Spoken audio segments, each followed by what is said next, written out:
Let's talk about one of the great lost cities of the world, Vijayanagara. The name itself means City of Victory, and for more than 200 years, this was the capital of a massive, powerful empire in southern India. But today, well, today it's a ghost. What's left behind is this absolutely incredible landscape of ruins, a place we now call Hampi. I mean, just try to picture it. A sprawling metropolis, a hub for international trade, swimming in wealth, all of it now just silent stone buildings scattered across this wild, boulder-strewn landscape. It's beautiful for sure, but it also raises a pretty massive question. Right. How does a city that foreign travelers said was as large and as beautiful as Rome, one of the best supplied cities anywhere on Earth, how does a place like that just disappear? How does it get wiped off the map? Well, that's the exact mystery we're going to dig into.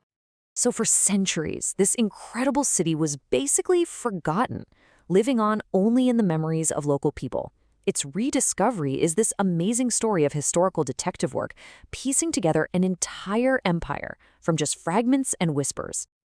It all kind of kicks off in 1800. A guy named Colonel Colin Mackenzie, working for the East India Company, creates the very first map based on what local priests told him. Then jump to 1856, photography arrives on the scene, and suddenly scholars all over the world can study the ruins. But it took a really long time for it to get the recognition it deserved. It wasn't until 1976 that it was seen as nationally important. And finally, in 1986, it got the big one, UNESCO World Heritage status. Okay, so we know how it was found again, but let's hit rewind. How on earth did this incredible City of Victory even come to exist in the first place? The whole story gets started way back in 1336 with two brothers, Harihara and Bukka. They're the ones who founded this empire, which would eventually grow to control almost the entire southern part of the Indian peninsula. It was a true powerhouse. Now, this is fascinating. Look at how these different rulers define themselves and their enemies. The kings of Vijayanagara call themselves the Rayas, which means Lord of Men. Their big rivals to the north, the Deccan Sultans, were known as the Lord of Horses for their amazing cavalry. And the Gajapati rulers over in Orissa, they were the Lord of Elephants. And these weren't just cool titles, they were a direct reflection of where each kingdom's military power came from. And this quote from Krishnadeva Raya, their most famous king, shows you just how smart they were about it. He knew that to compete with the Lord of Horses, he had to get horses of his own. This shows you that international trade wasn't just about getting rich, it was about survival. Getting war horses shipped in from Arabia and Central Asia was a massive strategic priority. So, you've got this huge, sprawling empire. How do you actually control it? Well, the Rayas had a brilliant political innovation called the Amaranayaka system. You can almost think of it like a decentralized military franchise system. It was the absolute backbone of their power. Here's the breakdown of how it worked. Step 1. The king, the Raya, gives a chunk of territory to a top military commander, a Nayaka. Step 2. That Nayaka collects taxes from everyone in his zone. Step 3. He uses a portion of that cash to maintain his own army, his own horses and elephants.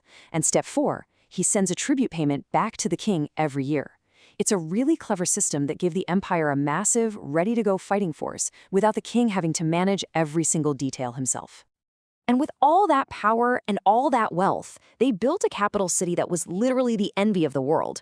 So let's try to imagine, what was it actually like to walk through the streets of Vijayanagara when it was at its absolute peak? Luckily for us, we have accounts from travelers like a Portuguese merchant named Domingo Paes. And he was just blown away. He couldn't even describe how big it was because you couldn't see it all from any single spot. His best comparison? He said it was as large as Rome and incredibly beautiful. He wrote about all the gardens and lakes and fruit trees. It was a genuine urban oasis. And here's where things get really genius. See, in medieval warfare, the standard move was to lay siege to a city, surround it, and cut off its food supply until it starved. The rulers of Vijayanagara made their city siege-proof. They built this incredible system of 7 massive walls. But here's the kicker. The walls didn't just enclose the city, they enclosed the agricultural lands, the forests, the gardens, everything. They basically built a self-sufficient fortress. It must have cost a fortune, but what a brilliant defense. And inside those incredible walls, the markets were just legendary. Paius said the bazaars were overflowing with jewels, rubies, diamonds, emeralds, pearls. You could find pretty much anything on Earth you could possibly want to buy. This city wasn't just a fortress. It was a buzzing global center of commerce. The food markets were just as mind-boggling. Another traveler, Fernão Nunes, left us this detailed list. I mean, you had all the good stuff, grapes, mangoes, all kinds of grains and meats like mutton and pork. But then the list gets a little weird. He says they also sold sparrows, rats, cats, and even lizards, which, just goes to show you the sheer variety and scale of what was available for people to eat. Now, a city this powerful couldn't just be wealthy, it had to look wealthy. It had to project power. And the way they did that was through absolutely spectacular architecture, which was concentrated in two main zones, the Royal Center and the Sacred Center. The Royal Center was the secular heart of the empire, but, get this, it still had over 60 temples inside it. That tells you everything about how closely linked kingship and religion were. The main event here, though, was the Mahanavami Dibba. It's this massive platform, 40 feet high. This was basically a giant stage for the king to show off.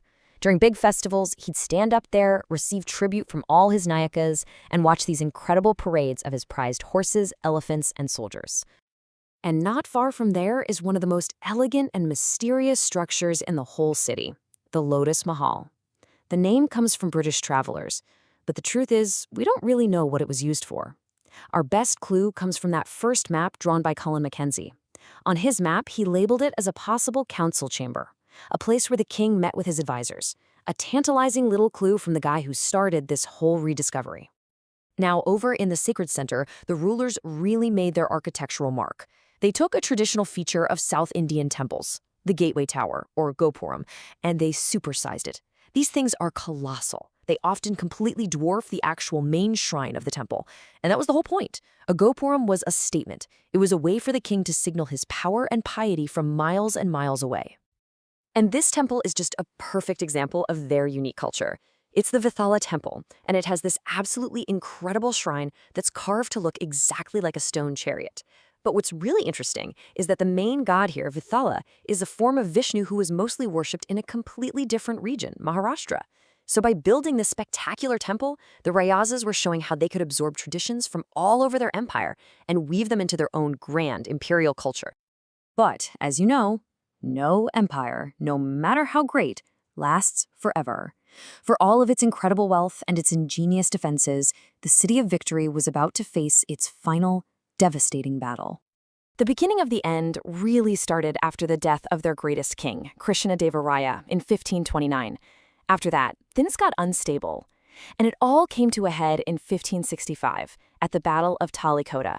The Deccan Sultanates, remember, the lords of horses, they all ganged up together. And in one decisive battle, they completely destroyed the Vijayanagara army.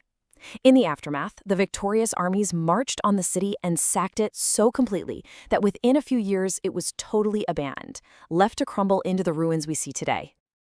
And just to give you a sense of the sheer scale of what was lost, in the late 20th century, a huge international team of dozens of scholars worked for over 20 years just to survey and document the thousands of structures that are still standing, a monumental effort just to begin to understand this monumental place. And yet, after all that work, after everything we've learned, there's a huge, profound question that just hangs in the air. All this research tells us about how kings built their palaces and how armies fought, but it tells us almost nothing about what the ordinary people thought. What was going through the minds of the masons, the sculptors, the thousands of laborers who actually built this magnificent city? What did they think about these colossal projects they poured their lives into? The stones, sadly, are silent on that, and it leaves us to wonder about the countless human stories that are buried forever in the ruins of the City of Victory.